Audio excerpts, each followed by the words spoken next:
Oke, coba deh kalian perhatiin angka yang bener-bener gila ini. Waktu Newcastle main bawa Guimarães, rasio kemenangan mereka ada di angka 52,3%. Tapi pas dia nggak main, rasio itu terjun bebas ke 12,5%. Bayangin, dari tim selevel papan atas langsung merosot jadi tim yang kayak lagi berjuang dari degradasi. Ini bukti absolut gimana satu pemain aja bisa megang kendali penuh atas nasib sebuah klub di Premier League. Dan pastinya, kenapa harga pasarnya bisa selangit itu. Halo semuanya, selamat datang di Bedah Taktik hari ini. Sekarang kita bakal nyelam lebih dalam ke anatomi sang jenderal lapangan tengah. Kita bakal ngebongkar secara detail mesin baru andalannya Mikel Arteta. Karena jujur aja, ini bukan sekedar transfer biasa. Ini soal Arsenal yang lagi bener-bener ngasih upgrade masif ke ruang mesin mereka buat ngunci takhta juara. Untuk bedah taktik kali ini, kita bakal jalan cepat ngelewatin 6 poin utama. Mulai dari kronologi transfer epicnya, ngeliat fisik dia yang kayak mesin gak pernah rusak, seberapa masif dampaknya, evolusinya pas nyerang, dominasi duelnya di tengah, sampai di mana letak persisnya dia di dalam puzzle taktik Arteta. Yuk, langsung kita mulai. Kita masuk ke bagian pertama, transfer epic menuju London Utara. 75 juta pound sterling. Yap, itu mahar kompromi yang rela dikeluarin Arsenal buat ngamanin tanda tangan pemain 28 tahun ini. Sebenarnya Newcastle itu setengah mati nahan dia loh. Gimana enggak? Di bursa transfer musim panas ini aja mereka udah kehilangan Anthony Gordon sama Sandro Tonali. Belum lagi ngelapas Alexander Isak tahun lalu. Jadi kehilangan Guimarães ini bener-bener pukulan telak buat mereka. Tapi di sisi lain, buat Arsenal, ini manuver super cerdas ngebajak kapten dan nyawa utama dari tim rival. Lanjut ke poin kedua, alasan kenapa saya sebut dia sebagai mesin yang nggak pernah rusak. Angka krusialnya ada di sini nih, 195. Sejak debutnya buat The Magpies di Februari 2022, dia udah main di 195 pertandingan.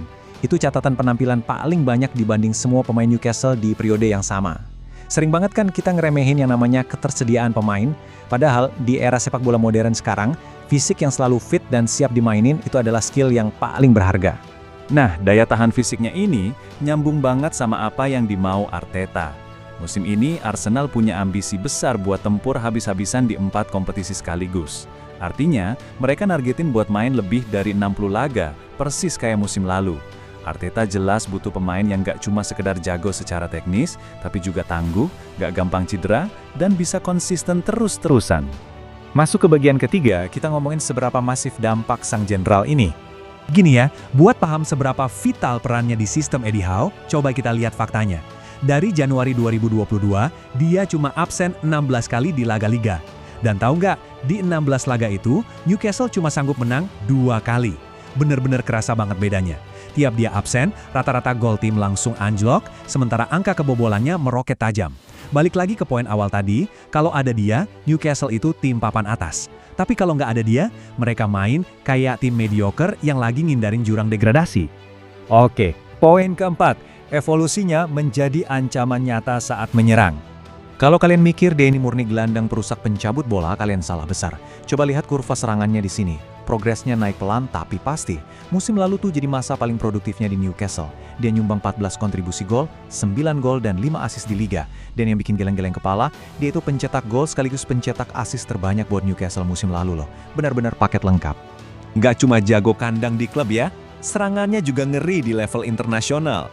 Di Piala Dunia 2026 kemarin, biarpun berhasil cuma nyampe 16 besar, dia sanggup bikin 4 assist cuma dari 5 laga. Cuma Michael Olise yang catatannya lebih mentereng dari dia. Terus kalau kita bedah area mainnya, dia ini sekarang berevolusi lebih ke depan, mendominasi area inside right channel atau half space kanan. Nah, ini dia nih zona emas yang paling difavoritin Arteta buat ngacak-ngacak pertahanan lawan. Bagian kelima, kita balik bahas identitas aslinya, monster duel di lini tengah. Di formasi 4-3-3 racikan Arteta, peran nomor 8 itu udah beda definisinya sekarang. Arteta nggak butuh sekedar gelandang flamboyan yang cuma jago umpan cantik. Dia butuh monster sejati. Pemain yang bisa jadi jembatan bola ke area sepertiga akhir lawan, tapi di waktu yang bersamaan punya fisik brutal buat menangin duel dan rebut bola balik secepat mungkin. Itu syarat mutlak yang nggak bisa ditawar di taktik Arsenal. Dan statistik ini secara brilian ngebuktiin seberapa dominan fisiknya. Dibandingin sama semua gelandang tengah Arsenal musim lalu, dia unggul di mana-mana. Dia menangin 6,1 duel individu dan bikin 1,6 tackle tiap 90 menit. Terus buat urusan pungut bola atau recoveries, angkanya ada di 5,0, cuma kalah seujung kuku dari Declan Rice. Yang bikin makin salut, dia ngelakuin semua aksi kotor ini di tim Newcastle yang rata-rata penguasaan bolanya lumayan tinggi, ke-7 di liga. Jadi meskipun timnya lagi pegang bola, dia tetap siaga jadi perusak ritme lawan begitu bola lepas. Terakhir, bagian ke-6, kepingan puzzle taktik Arteta yang paling ditunggu-tunggu. Ini kan yang jadi pertanyaan terbesar di kepala kita semua. Punya profil fisik dan teknis sekomplit itu, gimana caranya Arteta bakal masang pemain senilai 75 juta pounds ini di lapangan Emirates? Coba kita bedah taktiknya. Main sebagai nomor 8 di Arsenal, mungkin dia nggak seelegan Martin Odegaard secara teknis ya, tapi yang dia bawa itu keuntungan strategis yang luar biasa masif. Pertama, dia ngebentuk the double engine. Kalau diduetin sama Declan Rice, Arsenal bakal punya dua mesin dengan mobilitas nggak masuk akal yang siap ngelibas semua duel di tengah. Kedua, soal beban kerja.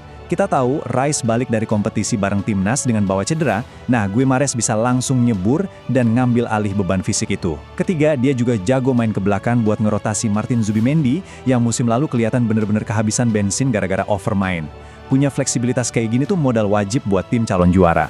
Tapi tunggu dulu, statistik dan taktik di atas kertas itu nggak nyeritain semuanya. Ada satu faktor mahal yang nggak kasat mata. Arsenal tuh secara harfiah lagi ngebeli jantung dan nyawa dari sebuah klub. Mereka ngedatengin sosok leader garis keras yang udah keuji banget mentalnya di kerasnya Premier League. Karakter petarung kayak gini nih yang super esensial waktu sebuah tim butuh mental baja buat ngejar gelar juara berturut-turut. Kalian nggak cuma beli skill, kalian beli mentalitas juara. Pada akhirnya, ini adalah manuver investasi raksasa dari Arsenal.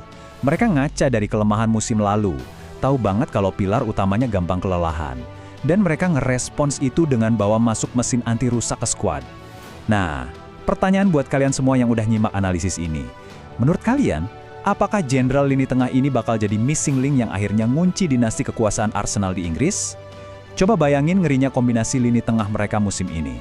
Terima kasih banyak udah bedah taktik bareng saya hari ini, terus nikmatin pertandingannya dari sudut pandang yang berbeda, dan sampai ketemu lagi di bedah formasi selanjutnya.